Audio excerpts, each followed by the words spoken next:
So Robert's trying to give. You're gonna stand there holding your glass of wine? Yeah. Robert's trying to give his version of red. Can you say red cliff? Can you say red cliff? Huh? Huh, baby? Okay. I'm gonna give my version, huh? Yeah. You're the storyteller. No, you're the one. You start off with the story. Okay. So hi everyone, we're here today to talk about a great imported movie made in Asia, China. It's from John Woo. I'm sure you all know who John Woo is. And we chose the edited version for the American market. There's a longer version available. Over 5 hours. It's over 5 hours and it's subtitled, so we chose the version released in the U.S. just because it was dubbed over.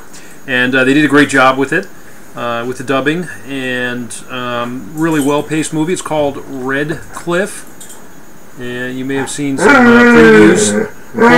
Red Cliff, if you can see that. There we go. And, yes, Erica liked it very much. Tony Long is in it. Takeshi Kaneshiro. There's a lot of familiar faces. The names might not be that familiar, but it's a great movie. And if you like long epics and you don't mind the subtitles, like I said, there is another version, the international version, which is 2 parts and it's over 5 hours, so you can try that. A lot of people enjoyed that and said that the short version was choppy, but I thought it ran very smooth. I thought it was excellent. And if you hate, if you wear reading glasses and you spend your time trying to focus on what's on the screen, and pray that it's the right size, you miss all the action. And I didn't miss any of it. So I was very happy about that. Yeah, and it's actually a historic film because it does cover true events. This dates back to the end of the Han Dynasty in right around, 200 AD, 200-ish. And it's a great battle that occurred. And that's 200 years before Goldfish. Yeah, that's a great battle that occurred at Red Cliff, which is where the Yangtze River intersects with, I can't remember what, but it's 3 rivers intersect, the 3 gorges. Right. It's the 3 Gorges area, and that's been on the news quite a bit because of the new dam and water power facility that China built up there. So it's a great movie, and we definitely recommend it. Very scenic. Very scenic. Great costumes. It's supposedly the most expensive movie ever made in Asia. So it's definitely worth checking out. We got the Blu-ray version. Way to go. It's no longer in theaters, and I don't think that you can order it on a movie channel, so you definitely have to buy it or rent it, but it's well worth it, especially if you like cultural films, international films. It's we found it on Amazon.com. Yeah, we found where you find major, just about anything you want. Yeah, you can get on Amazon. Really, on Amazon, it's really great because they have almost any type of movie that you want, and they have a great variety. And if you're looking for foreign films, they have that. And they also, what I love on Amazon is that people make comments, reviews, so you can get a pretty good idea if you want to sit through an epic version or a shorter version by some of the reviews that people give on the film. And, everybody that reviewed the film really actually loved it. I mean, I agree. I loved it. This is one of the 6-shooter film series. There's other films as part of this 6-shooter film series. Don't know if you've heard of that, but if you buy the movie, or even if you rent it, you watch it, you'll see in the previews. There's a couple of other 6-shooter movies. There's another one that we're going to take a look at. One's with Jet Li. Yeah, it's with Jet Li, and it's called The Warlords, and another Asian epic film. So we're Amazon going to. Does have that one. Amazon doesn't have that. Oh, they do have it. They do. So So we're going to be getting that. We'll do a review on that once we watch it. So we're excited about that. And there's a couple others. They're not all epic Asian films. I'm trying to think of the name of that one, but Bangkok 2. The Thai warrior. Ong Bak 2. Ong Bak 2. That looks good, but there's another one that's an action, a modern day action shoot 'em up movie that we want to check out as well. So you'll be hearing more from us about the movies in the 6-shooter film series. One thing about this that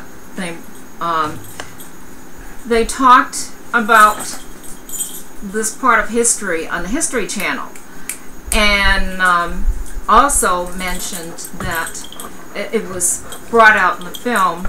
It may have been brought out more in the 5-hour film than in the 3-hour one. That this was sort of a Helen of Troy film, where truly a woman had drawn 2 men to literally bring an empire where over 800,000 men on a fleet of ships that was endless to see, and it went around the corner of the bay, and still endless. I mean, to conquer this land, and it was just amazing that there was such a true story about that. So this film has everything. It has love, it has romance, but it's not too mushy. It does have a little mild nudity. Not major nudity, but it's very subtle, right? Yes, part of a love scene, right. and it's not real erotic, but it's well done, it's tastefully done. And this is Eric. Speaking of erotic, she's trying to lick my ear. And Erica, excuse me. And yes, it's kind of a Cain and Abel, or not Cain and Abel. David and Goliath story because the defending army was significantly smaller. It was about less than 1/10 the size of the attacking invaders. They had about between 2 armies that joined. They had maybe 80,000 warriors versus the over 800,000 coming from the north. So yeah, close to 900,000. Men were coming to invade. Hey, leave that alone. That land, and it was, I mean, just the odds enough. It was, you say, well, how can people even, try to fight against something like this? And it was a true story. That's the most amazing part about it. All this actually happened. It really happened, and it was the country was beautiful. The people were beautiful. Everything was just scenic and the action. My type of film. A lot of things blowing up.